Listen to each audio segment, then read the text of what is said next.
इस वीडियो में Kirchhoff's law लगाना सीखेंगे, एक क्वेश्चन को सॉल्व करेंगे उसका यूज़ करके। तो किरचॉफ का दो लॉ है, एक है केसीएल और दूसरा है केवीएल।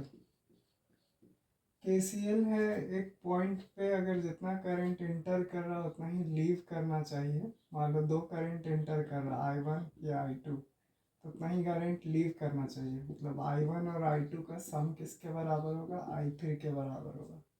जितना इंटर करेगा उतना ही लीव करेगा। कंजर्वेशन ऑफ चार्ज से आया है ये। और केवीएल है कि एक लूप में घूम जाओ, कहीं से स्टार्ट करो और टोटल पोटेंशियल लिखो उसका, तो वो ज़ीरो होना चाहिए। मतलब सम वोल्टेज क्या होना चाहिए? ज़ीरो होना चाहिए इन अ लूप। ये केवीएल है। क्वेश्चन करते हैं, इसके लिए थोड़ा सा रूल समझ लेते हैं। ड्रॉप को नेगेटिव लेंगे, पोटेंशियल का ड्रॉप को नेगेटिव लेंगे और पोटेंशियल का राइज को पॉजिटिव ले लेंगे। रेजिस्टर में जो ड्रॉप होता है वो होता है करंट इनटू रेजिस्टेंस। ड्रॉप कितना होगा? तो IR का ड्रॉप होगा। अगर हम ऐसे जा रहे हैं और करंट भी उधर ही जा रहा है तो इस केस में ड्रॉप होगा, कितना का होगा? तो IR का ड्रॉप होगा। अगर इधर से हम आ रहे हैं और करंट ऐसे जा रहा है तो उस टाइम राइज होगा, तो प्लस IR का राइज होगा।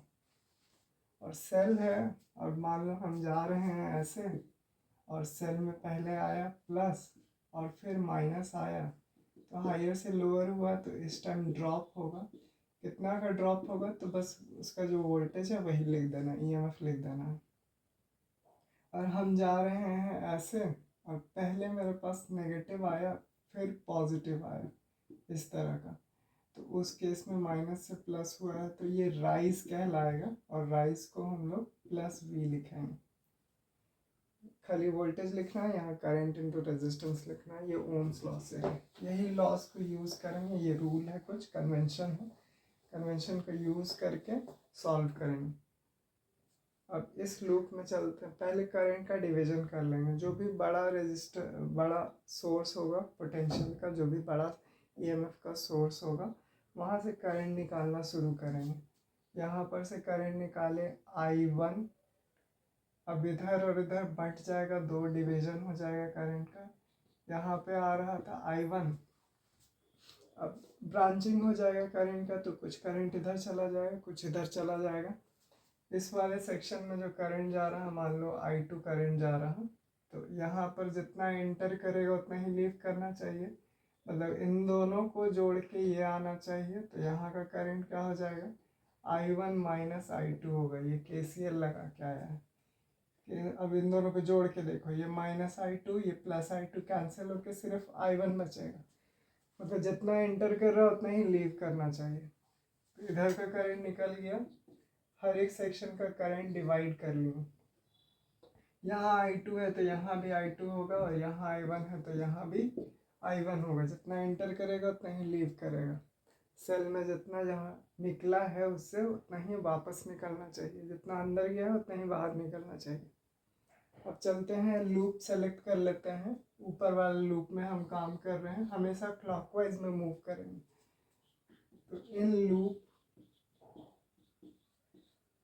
BCD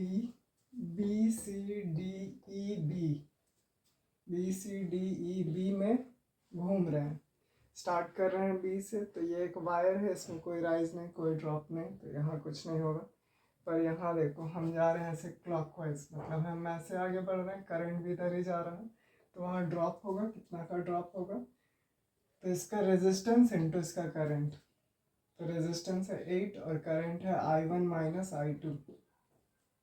ठीक है, अब इस पॉइंट पे आए D पे, D से E में एक वायर है, फिर से कोई राइज नहीं कोई ड्रॉप नहीं। अब इधर बढ़े, इधर जैसे हम आगे बढ़े क्लॉकवाइज जा रहे थे, ऐसे मूव कर रहे थे, करंट इधर जा रहा है हम इधर जा रहे हैं, तो इस केस में इस रेजिस्टर में राइज होगा। कितना का राइज होगा? तो यहाँ पर का रेजिस्टेंस और यहाँ का करंट का प्रोडक्ट, मतलब 2 इंटू I2 होगा। अब हम ऐसे आगे बढ़ रहे हैं, पहले माइनस आया फिर प्लस आया, यानी कि राइज होगा। इस केस में कितना का राइज होगा? तो 50 का राइज होगा। तो प्लस 50 और टोटल वापस B पे आ गए, तो ज़ीरो हो जाएगा। ये KCL KVL दोनों लगा के, KCL यहाँ लगा है और ये वाला KVL है। अब इसको थोड़ा सॉल्व कर लिया जाए। पहले 2 कॉमन है, कॉमन ले लेते हैं,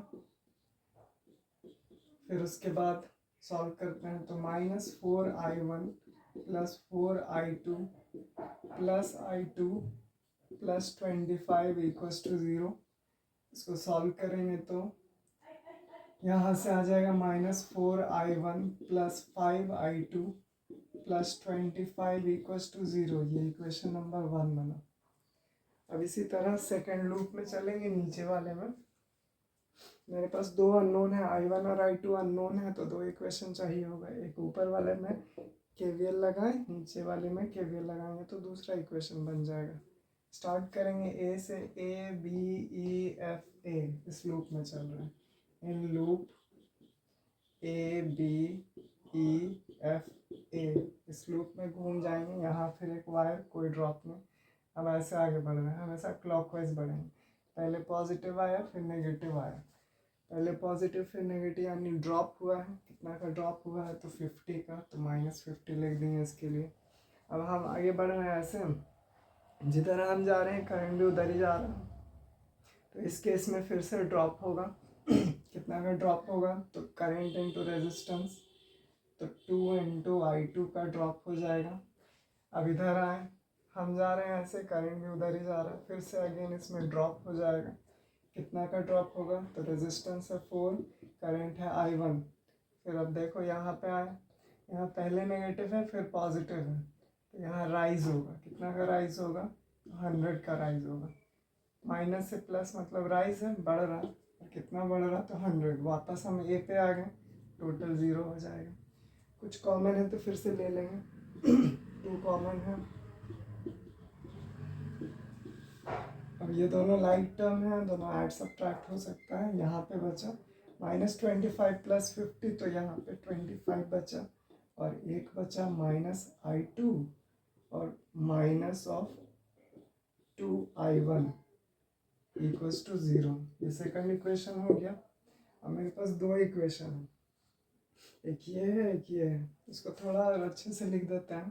पहले i1 को लिख देते हैं, फिर i2 को। तो -2i1 -i2 plus 25 equals to 0, इसको बोल देते हैं इक्वेशन नंबर 2।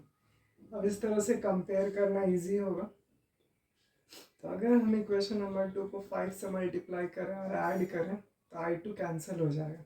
तो क्या कर रहे हैं? Equation number 2 multiplied by 5 plus equation number 1 करके देखते हैं कितना आता है। देखो ये 5 से यहीं पे हम मल्टीप्लाई कर दे रहे हैं, तो ये हो जाएगा यहाँ -10i1 -5i2। 5 से इसको मल्टीप्लाई किया तो 25 5 या 125 होता है इक्वल्स टू 0। और ये है मेरे पास -4i1 plus 5i2 plus 25 equals to 0। दोनों को ऐड करते हैं, कैंसिल हो गया। ये हो गया -16i1 और ये हो जाएगा 150, उधर जाके -150 होगा। ये माइनस कैंसिल हो जाएगा। 16 से इसको डिवाइड कर लेते हैं, i1 का वैल्यू आ जाएगा यहाँ से 150/16। 2 से कैंसिल किए 8 बार में, तो ये हो जाएगा 75/8। इसको ऐसे ही छोड़ सकते हैं, पॉइंट में भी ला सकते हैं। आइडिया समझ गए? फिर इसको पुट करो 1 में, तो i2 का वैल्यू निकल जाएगा, या 2 में डाल दो i2 का वैल्यू निकल जाएगा। तो करंट हर एक सेक्शन में पता चल जाएगा, यहाँ का, यहाँ भी, दोनों को सब्ट्रैक्ट करोगे तो निकल जाएगा। तो इसका यूज़ करके हम लोग किसी का ड्रॉप या राइज, कितना करंट है हर एक सेक्शन का, वो सब पता कर सकते हैं। बहुत पावरफुल टूल है।